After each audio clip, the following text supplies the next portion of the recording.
Hi everyone, welcome back to our channel.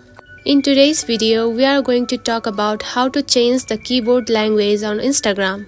Whether you are multilingual or just want to switch things up, I will show you how to quickly change the keyboard language so you can type in different languages when posting or messaging on Instagram.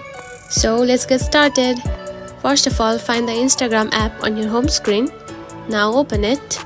Instagram does not have a built-in option to change the language of the keyboard, but no worries, it's actually super easy to change the keyboard language on your phone itself. Go to the message icon. Now tap on one chat that you want to message. Now tap the message box.